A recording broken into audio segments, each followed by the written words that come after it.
Kita semua tahu bahawa perkahwinan sepupu adalah tidak baik dan berbahaya untuk kesihatan anda. Tetapi, adakah anda tahu bahawa mengatakan apa-apa yang menentang perkahwinan sepupu sebenarnya dianggap Islamofobik menurut ahli parlimen ini? Saya harap saya boleh kata saya cuma melebih-lebihkan. Anda boleh dengar sendiri.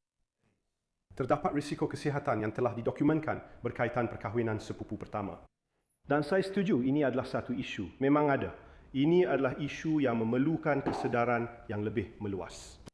Kawan-kawan, ini bukan isu yang memerlukan kesedaran yang lebih meluas. Kami akan tunjukkan kepada anda statistik tentang berapa banyak perkahwinan sepupu yang berlaku di UK mengikut demografi tertentu dan bahaya fizikal sebenar yang timbul daripadanya. Okey? Sungguh sukar dipercayai betapa buruknya kesan kepada kanak-kanak yang lahir daripada perkahwinan sepupu. Statistiknya sangat mengejutkan.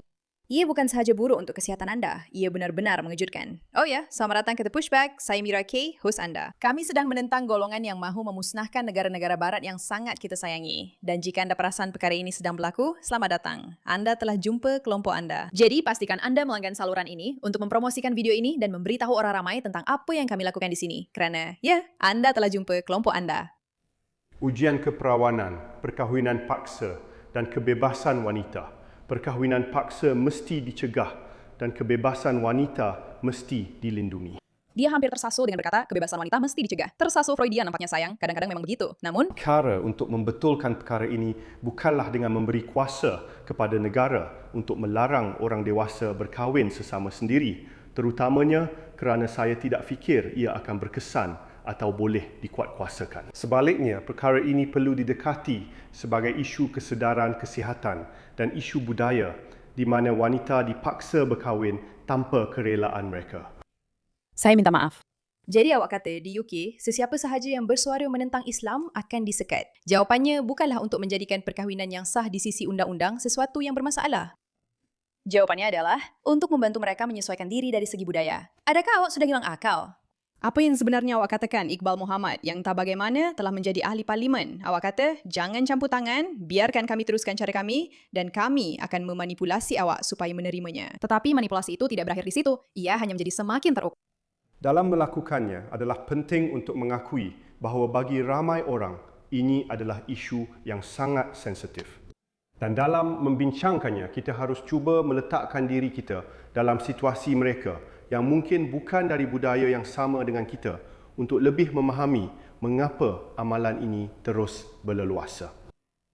Maksud saya mau anda tukar perkahwinan sepupu kepada pedofilia sekejap dan dengar semula apa yang dikatakan. Kita harus cuba meletakkan diri kita dalam situasi mereka yang mungkin bukan dari budaya yang sama dengan kita untuk lebih memahami mengapa amalan ini terus berleluasa. Dianggarkan 35 hingga 50% daripada semua penduduk Sub-Sahara Afrika sama ada lebih suka atau menerima perkahwinan sepupu dan ia sangat biasa di Timur Tengah serta Asia Selatan. Baiklah, jadi apa yang awak maksudkan? Bahawa UK sekarang begitu, adakah itu yang sedang berlaku? Jadi perkara ini patut diharamkan? Sekarang kita akan kembali kepada video ini sebentar lagi. Tetapi saya hanya ingin mengingatkan semua orang bahawa Keir Starmer sendiri yang menghalang larangan perkahwinan di UK. Perkahwinan antara sepupu pertama membawa masalah kesihatan yang besar. Banyak daripadanya tidak dapat diketahui sehingga selepas kelahiran. Apabila diamalkan dari generasi ke generasi, terdapat kesan pengganda yang ketara. Selain itu, kesan sebenar terhadap keterbukaan masyarakat kita dan hak wanita di negara kita juga sangat besar. Lagipun, terdapat dinamik yang ketara apabila berkongsi datuk dan nenek yang sama. Pada hari Jumaat, kerajaan ini mempunyai pilihan untuk membenarkan rang undang-undang saya diteruskan ke peringkat jawatankuasa bagi mengharamkan perkahwinan sepupu pertama. Adakah Perdana Menteri akan berfikir semula sebelum mengarahkan whip partinya untuk menghalang undang-undang ini? Mein Raid Minadstraf. Tuan Speaker, kami telah mengambil pendirian kami mengenai rang undang-undang itu. Terima kasih. Itu saja untuk soalan kepada Perdana Menteri. Jadi mereka telah menyekat rang undang-undang itu. Okey, mereka betul-betul menyekat rang undang-undang itu. Kawan-kawan, kamu tahu tak apa yang sedang berlaku dalam NHS dengan semua perkara ini? Sebab ia memang gila. Maksud saya nak kamu tengok ini sekejap. Perkahwinan sepupu pertama ada manfaat, kata panduan NHS, walaupun ada risiko kecacatan kelahiran. Ahli Parlimen Tory kata perkhidmatan kesihatan patut berhenti mengamalkan tunduk kepada amalan budaya yang memudaratkan. Mari kita baca ini sekejap. Ia membimbangkan bahawa Pakistan, sebuah negara bersenjata nuklear, adalah negara dengan kadar pembiakan sesama keluarga tertinggi di dunia. Penyelidikan perubatan menunjukkan kanak-kanak yang lahir daripada perkahwinan sepupu pertama adalah 400% lebih berisiko untuk mempunyai IQ di bawah 70. Di UK, satu kajian NHS Bradford mendapati bahawa 67% perkahwinan dalam kalangan warga British berketurunan Pakistan adalah antara sepupu pertama. Dan ini adalah video yang sangat menakutkan tentang apa yang sebenarnya berlaku kan? Sekarang, saya sebenarnya tidak mahu menonton itu kerana saya rasa perkara itu tidak wajar. Tetapi NHS di UK telah menerima begitu banyak kritikan. Begitu juga Keir Starmer berhubung semua ini. Jadi, tidak hairanlah apabila Anda melihat apa yang orang katakan tentang Kelsey, apa yang akan Keir Starmer katakan pada sesi soalan kepada Perdana Menteri yang seterusnya. NHS, iaitu Perkhidmatan Kesihatan Kebangsaan, adalah salah satu perkara utama yang akan ditanya orang kepadanya. Kenapa? Kerana mereka tahu bahawa NHS benar-benar telah runtuh dan ia telah jatuh ke dalam pengambil alihan Islamis ini. Sebenarnya, Kelsey menaja aplikasi ini dan mereka adalah pasaran ramalan terbesar di Amerika Syarikat yang pada asasnya bermaksud di sinilah orang melihat, di sinilah anda boleh lihat apa yang orang benar-benar fikirkan, di mana mereka letakkan wang mereka, di mana ramalan mereka. Jadi, pastikan untuk memuat turun aplikasi Kelsey dan gunakan kod Mira untuk mendapatkan $10 apabila anda berdagang 10. Kelsey Dieja, K-A-L-S-H-I. Sekali lagi, pertaruhkan wang anda pada ramalan anda dan ketahui apa yang sebenarnya orang fikirkan tentang segala yang sedang berlaku kerana ia memang gila. Saya betul-betul rasa perkara ini sangat mengejutkan. Mereka berpura-pura bahawa perkahwinan sepupu adalah baik untuk kesihatan anda. Perkhidmatan Kesihatan Kebangsaan Britain mengatakan bahawa perkahwinan dan pembiakan antara sepupu pertama boleh memberi manfaat. Dan risikonya telah kononnya dibesar-besarkan, dokumen baru menunjukkan. Maksud saya, apa itu keterlaluan? Garis panduan NHS kepada bidan menyatakan 15% pasangan sepupu mempunyai anak yang terjejas oleh keadaan genetik berbanding hanya 3% anak yang lahir daripada ibu bapa yang tidak mempunyai pertalian darah. Maksud saya, jika ada sesiapa yang memberitahu anda bahawa ada sesuatu yang boleh meningkatkan risiko anda sebanyak ini untuk memberikan anda anak dengan masalah genetik, adakah itu tidak cukup untuk menghalang anda? Bagi saya, siapa yang mahu membawa anak ke dunia ini yang mempunyai kekurangan genetik? Sudah tentu, jika anda dikurniakan oleh Tuhan dengan anak seperti itu, maka anda akan melakukan segala-galanya untuk menjaga mereka. Tetapi jika anda tahu bahawa anda mempunyai pilihan antara mengurangkan kemungkinan untuk mendapat anak seperti itu atau meningkatkan risikonya dengan ketara, mengapa anda mahu menyokong perkara itu? Terutamanya jika anda adalah sistem perubatan. Sekarang ingatlah, jika anda melahirkan individu dengan kecacatan kesihatan yang serius, ia akan memberi tekanan kepada NHS, kepada sistem kesihatan. Itulah pihak yang perlu menangani perkara ini, betul? Jadi, bukan sahaja NHS keluar dan mempromosikan sesuatu yang berbahaya untuk kesihatan, mereka juga membebankan sistem mereka dengan menyebabkan lebih ramai individu seperti ini dilahirkan, yang akhirnya menyebabkan orang biasa tidak mendapat akses yang mencukupi kepada sistem tersebut. Ia seperti matematik yang sangat mudah. Ia memang sukar dipercayai. Sekarang ia menjadi lebih teruk kerana apabila anda lihat, bukan sahaja ia bukan Islamofobia untuk bercakap tentang perkara ini dan bukan sahaja ia gila bahawa kerajaan telah terpedaya dengan fakta bahawa mereka tidak akan mengharamkannya kerana mereka tahu pengundi tidak akan memilih mereka. Kerana kadar perkahwinan sepupu yang sangat tinggi dalam komuniti ini, perkara ini sedang disekat secara aktif. Dengar temu bual yang gila ni. Saya mengambil cuti sabbatical dari The Times dan Sunday Times untuk membuat kajian tentang perkahwinan sepupu. Saya rasa ini adalah satu skandal di negara ini. Peratusan yang sangat tinggi orang berkahwin dengan sepupu. Terdapat masalah dengan integrasi budaya kerana apabila anda berkahwin dengan sepupu, anda kekal dalam kumpulan yang terasing dan anda tidak berintegrasi dengan berkesan. Juga, masalah sejak lahir disebabkan oleh gangguan genetik resesif. Saya akan menelefon saintis yang telah menulis kertas kerja.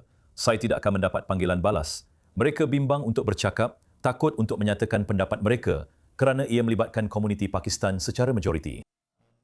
Dan terdapat satu bukti dalam sebuah kertas kerja yang saya temui secara tidak rasmi yang menunjukkan kadar inses yang sangat tinggi daripada Biobank UK dalam komuniti Pakistan. Maklumat yang sangat penting untuk perkhidmatan sosial dan lain-lain. Tetapi ia tidak diterbitkan kerana jawatan kuasa etika berpendapat bahawa ia mungkin membangkitkan ketegangan kaum. Melainkan orang di pihak kiri yang kononnya sanggup menerima keterlaluan woke, mereka akan terus membangkitkan kemarahan golongan populis kanan. Dan saya rasa itu merugikan kita semua. Memang tak masuk akal untuk menyembunyikan kadar inses yang tinggi dalam komuniti tertentu kerana takut menimbulkan ketegangan kaum. Baiklah, itu adalah latar belakang kepada semua yang kita bincangkan. Anda ada skandal perkahwinan sepupu ini. Kerajaan UK pula tidak mengambil sebarang tindakan mengenainya. Anda ada statistik yang menunjukkan betapa bahayanya perkara ini. 400% lebih berisiko untuk mempunyai IQ di bawah 70. 67% daripada perkahwinan dalam kalangan warga British berketurunan Pakistan adalah antara sepupu pertama. NHS berbohong tanpa segan silu. Sistem mereka menjadi terlalu sesak dan mereka berpura-pura bahawa ini adalah sesuatu yang baik kerana mereka sangat takut. Di Sweden, mereka kini melarang perkahwinan antara sepupu dan perkahwinan dengan saudara terdekat kerana mereka sedar bahawa ia benar-benar bermasalah. Namun begitu, ada seorang lelaki yang mendakwa bahawa adalah Islamofobik untuk mengambil tindakan mengenainya. Orang biasa melihat perkahwinan sesama keluarga secara keseluruhan sebagai sesuatu yang sangat positif. Sesuatu yang membantu membina ikatan kekeluargaan dan membantu meletakkan keluarga pada kedudukan keuangan yang lebih kukuh. Adakah anda seorang insan biasa yang mempercayai perkara ini? Saya cuma ingin tahu sahaja. Walau bagaimanapun, seperti yang telah didokumentasikan dengan baik, ia bukanlah tanpa risiko kesihatan untuk anak-anak hasil daripada hubungan tersebut. Mengapa anak-anak sentiasa menjadi korban di atas nama Islamisasi? Kenapa begitu? Sebahagian daripada mereka akan lahir di luar nikah. Daripada menstigma mereka yang berkahwin dengan sepupu atau yang cenderung ke arah itu, pendekatan yang lebih positif adalah dengan memudahkan ujian genetik lanjutan. Maksud saya, lihatlah, tangan bersilang, kaki bersilang. Seperti kakinya, bahasa badannya menghala menjauh. Semua orang ini muncul pada iPad-nya. Dia bosan. Semua orang ini seperti, apa sebenarnya yang kamu cakapkan? Latihan untuk bakal pasangan berkahwin seperti yang berlaku di semua negara Arab, di Teluk Parsi dan banyak lagi. Secara amnya, untuk menjalankan program pendidikan kesihatan yang menyasarkan komuniti di mana amalan ini paling biasa dilakukan. Jadi, daripada mengatakan bahawa perkara ini benar-benar bermasalah dan ia patut diharamkan, apa yang patut kita lakukan ialah membelanjakan wang pembayar cukai kita untuk cuba mendidik orang-orang ini supaya tidak melakukan perkara yang mereka akan terus lakukan. Dan bagaimana kita tahu itu? Kerana beliau berkata bahawa jika anda cuba mengharamkan perkara ini, apa yang akan berlaku hanyalah ia akan terus berlaku. Mereka cuma tidak akan berkahwin secara sah. Cuba jelaskan supaya masuk akal. Anda sebenarnya memberitahu semua orang bahawa tidak ada cara untuk menghentikan perkara ini. Jadi, kenapa kita tidak gunakan wang pembayar cukai untuk cuba menghentikannya? Bukannya melakukan perkara yang sebenarnya akan melindungi kanak-kanak dan menghentikannya. Oleh itu, saya ingin menggesa Dewan untuk mengundi menolak usul ini.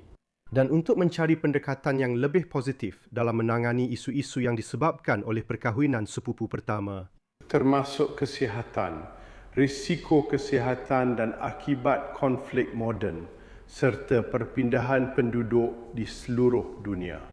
Dia secara literal mengatakan bahawa mengharamkan perkahwinan sesama sepupu akan menjadi Islamofobia kerana ia adalah sebahagian daripada budayanya. Menjijikkan, memualkan, tidak boleh diterima. Saya rasa ini sukar dipercayai bahawa mereka sanggup menentang perkara yang paling asas. Perkara yang kita semua tahu memang benar dan kemudian berkata, ya, itu Islamofobia. Dan mereka sebenarnya mengasak perkara itu habis-habisan sehingga kerajaan kita terpedaya dengannya. Sebenarnya, kerajaan tidak terpedaya pun. Tiada siapa, terutamanya bukan Keir Starmer, yang fikir bahawa perkahwinan sesama sepupu adalah sesuatu yang baik. Mereka cuma tak mampu kehilangan undi daripada orang Pakistan, jadi mereka tak akan buat begitu. Dan bagi saya, itu tidak begitu baik. Terima kasih atas perhatian anda terhadap perkara ini.